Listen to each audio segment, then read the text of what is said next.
আবার একটা ভয়ের পরিবেশ সৃষ্টি করা হচ্ছে, আবার একটা আতঙ্কের পরিবেশ সৃষ্টি করা হচ্ছে। বিরোধী মত দমনের নামে মামলার যে সাইকেল, আমরা সেইখানে আবার চলে গিয়েছি। ক্যাম্পাসগুলো আবার আনরেস্টের দিকে যাচ্ছে, অস্থিতিশীল পরিবেশ সৃষ্টি হচ্ছে। আবার আমরা আগের সংস্কৃতিতে আমরা চলে যাচ্ছি। আমরা মত প্রকাশের স্বাধীনতা চাই। মত প্রকাশের স্বাধীনতা আগেও ছিল, মত প্রকাশের স্বাধীনতা আওয়ামী লীগের সময় ছিল। আমরা দ্বিমত প্রকাশের স্বাধীনতা চাই।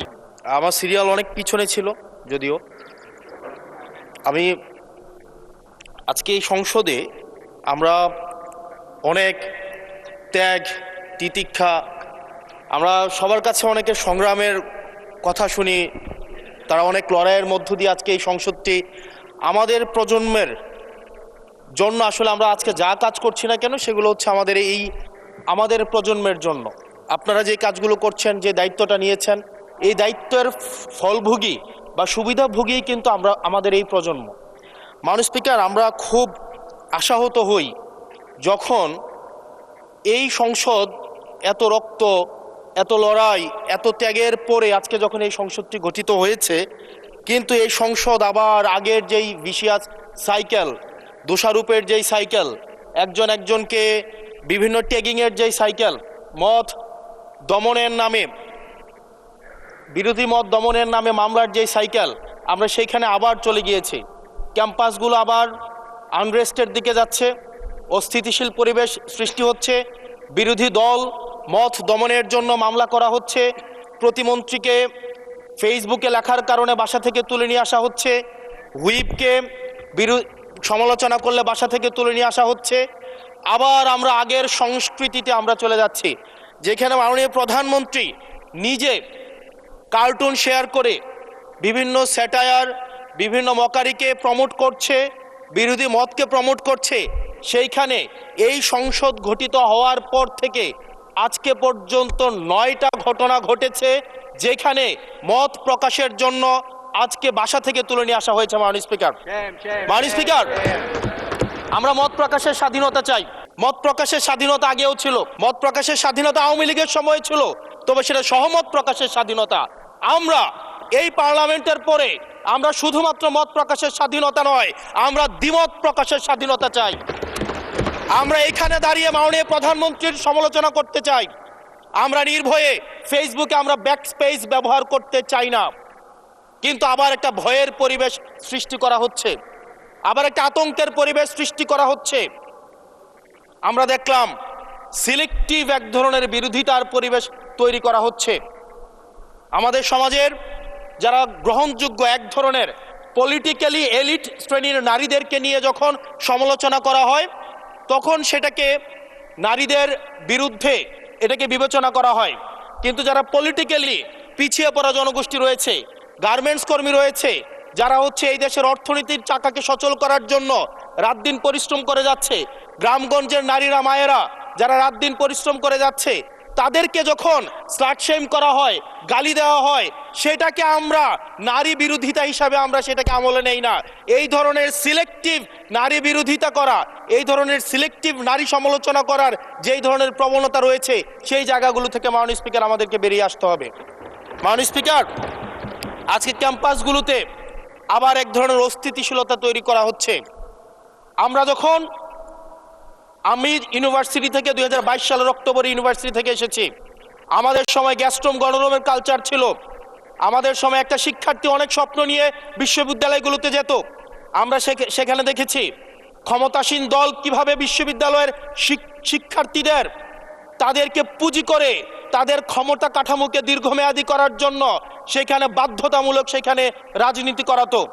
আজকে সেখানে বিশ্ববিদ্যালয়গুলোতে আবার গ্যাস্ট্রোম গণরুম কালচার চালু করার প্রয়াস শুরু হয়েছে। আবার সেইখানে বাধ্যতামূলক রাজনীতির কালচার শুরু করা হচ্ছে। আমরা দেখেছি ক্ষমতাসীন যারা রয়েছে তারা তাদের সন্তানদেরকে বিদেশে রেখে নিরাপদ ভবিষ্যৎ নিশ্চিত করে, আর মধ্যবিত্ত সন্তানরা যাদের বাবা মায়েরা কলকারখানায় কাজ করে, যাদের বাবারা রেমিটেন্স যোদ্ধা, যাদের বাবারা কষ্ট করে তাদের সন্তানদেরকে বিশ্ববিদ্যালয়ে পাঠায়, তাদের সন্তানদেরকে ক্ষমতালোভী রাজনীতিবিদরা তাদের সন্তানদেরকে ব্যবহার করে তাদের ক্যারিয়ারে ঝুঁকিতে ফেলে তাদের গদি বা পাটাতন শক্ত করার জন্য নিজের সন্তানের ভবিষ্যৎকে বিদেশে রেখে নিরাপদে রাখে, আর পরের সন্তানের ভবিষ্যৎকে নিয়ে ছিনিমিনি খেলে। মাননীয় স্পিকার, আমরা এই সংস্কৃতির পরিবর্তন চাই। আমরা চাই বিশ্ববিদ্যালয়গুলো শুধুমাত্র নেতা তৈরির হাতিয়ার হবে না। এই বিশ্ববিদ্যালয়গুলো গবেষণা, বিশ্ববিদ্যালয়গুলো পাঠচর্চা, বিশ্ববিদ্যালয়গুলো সেখানে এক ধরনের মনস্তাত্ত্বিক সমৃদ্ধি, এবং সেখানে হচ্ছে আমরা যেখানে গবেষণা হবে সেখানে আমরা বিশ্ববিদ্যালয়গুলো থেকে বুদ্ধিজীবী গবেষক আমরা হচ্ছে বাংলাদেশকে এবং জাতিকে উপহার দিতে পারবো। কিন্তু অত্যন্ত দুঃখজনক বিষয়, আজকে বিশ্ববিদ্যালয়গুলো শুধুমাত্র নেতা উৎপাদন করার এক ধরনের বিশেষ সার্কেলে পরিণত হয়েছে। মাননীয় স্পিকার, এই ৩৬ জুলাই এই তরুণ প্রজন্মকে কি দিয়েছে? বক্তব্যের শুরুতে অনেককে স্মরণ করে আমরা ৩৬ জুলাইয়ে, এই জুলাইতে যারা আহত হয়েছে, ১৭ বছর ধরে যারা নির্যাতিত নিপীড়িত হয়েছে, তাদেরকে স্মরণ করতে আমরা লজ্জা পাই। মাননীয় স্পিকার, তাদেরকে মুখ দেখানোর আমাদের জায়গা নাই, আমরা তাদেরকে কিছুই দিতে পারি নাই। আমরা একটা কাঠামোগত পরিবর্তনের জন্য আমরা আজকে এই সংস্কার, আমাদের কাঠামোগত পরিবর্তনের জন্য আজকে আপনাদের এই লড়াইটা ছিল, এই সামগ্রিক হাউজের লড়াই ছিল।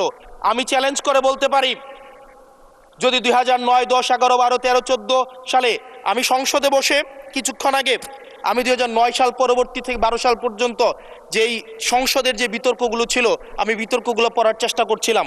মাননীয় স্পিকার, যদি আজকে এটা 2014 সালের সংসদ হতো, আর যে সংস্কার প্রস্তাবগুলো এই পাশ থেকে দেওয়া হয়েছে, ঐকমত্য কমিশন থেকে দেওয়া হয়েছে, এই সংসদের একজনকেও খুঁজে পাওয়া যেত না যে এই সংস্কারের বিরুদ্ধে অবস্থান নিত।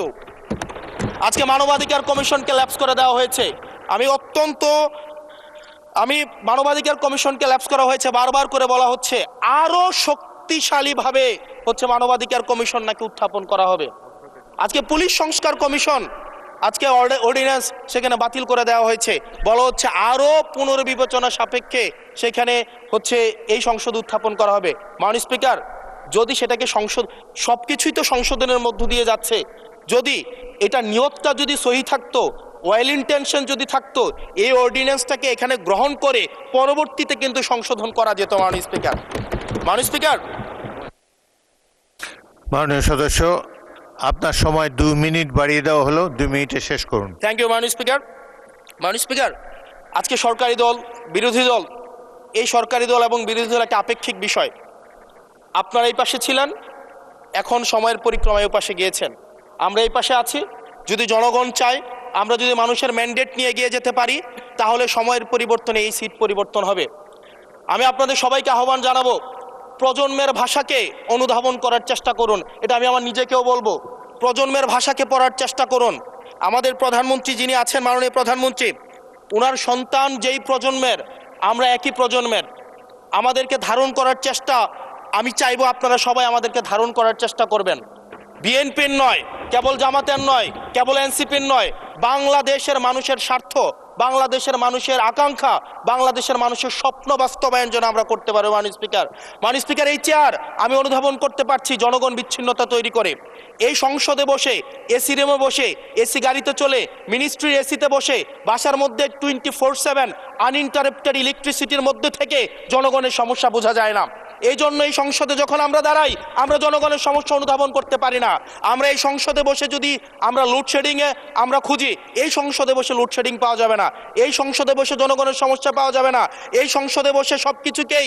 মাননীয় স্পিকার, আমরা যে এই বাংলাদেশের সবচেয়ে সুবিধাভোগী মানুষের মধ্যে এই সংসদে যারা বসে আছি, বাংলাদেশের সবচেয়ে ফেসিলিটেড মানুষের মধ্যে আমরা অন্যতম। মাননীয় স্পিকার, আমাদের জনগণের কাছে যেতে হবে, জনগণের আশাগুলোকে, সময়গুলোকে, স্বপ্নগুলোকে আমরা রাজনৈতিক ভাষার মধ্য দিয়ে, কর্মসূচির মধ্য দিয়ে সেগুলোকে বাস্তবায়নের জন্য আমাদের সবাইকে সমন্বিতভাবে, ঐক্যবদ্ধভাবে কাজ করার প্রয়াস আমাদেরকে থাকতে হবে। আবার যদি আমরা বিভাজনের রাজনীতিতে যাই, তাহলে সেখান থেকে বিএনপি বেনিফিটেড হবে না, এনসিপি বেনিফিটেড হবে না, জামাতে ইসলামী বেনিফিটেড হবে না, সেইখান থেকে বেনিফিটেড হবে আমরা জুলাইতে যাদেরকে আমরা পরাজিত করেছি, তারা বেনিফিটেড হবে। মাননীয় স্পিকার, ধন্যবাদ। ওকে, লাস্ট মিনিট। সেজন্য আজকে এই সংসদে আমাদের একটা ন্যাশনাল এগ্রিমেন্টের দিকে যেতে হবে। আমরা পলিসির জায়গায় আমাদের বিরোধিতা থাকবে, পলিসির জায়গায় আমরা এগ্রিমেন্টের মধ্যে থাকবো, কিন্তু আমাদের একটা রেড লাইন টানা উচিত। এই লাইনটা আমরা ক্রস করব না। আমরা যখন শুনতে পাই যে একটা রাজনৈতিক দলকে নির্মূল করার আহ্বান একটা সরকার দল থেকে আসে, সেই বাংলাদেশে আমরা মাননীয় স্পিকার ফিরতে চাই না। মাননীয় স্পিকার, আমরা এখানে আমরা কনস্ট্রাকটিভ ভাবে পলিসির জায়গা থেকে আমরা আর্গিউ করব, আমরা এগ্রি করব, আমরা ডিসএগ্রি করব, কিন্তু মাননীয় স্পিকার নির্মূলের রাজনীতি, বিনাশের রাজনীতি, দমনের রাজনীতি, পীড়নের রাজনীতি যদি আমরা বাংলাদেশে আবার পরিচয় করাই, ইন্ট্রোডিউস করাই, সেইখান থেকে এই সংসদের কেউ বেনিফিটেড হবে না। বেনিফিটেড হবে আমাদের সবচেয়ে বেশি যারা আমাদের এই বাংলাদেশটাকে ঝুঁকির দিকে ঠেলে দিয়েছে, সেই অপশক্তি হচ্ছে মাননীয় স্পিকার বেনিফিটেড হবে। সেজন্য আমরা ঐক্যবদ্ধভাবে ধন্যবাদ। বাংলাদেশটাকে বিনির্মাণ করি।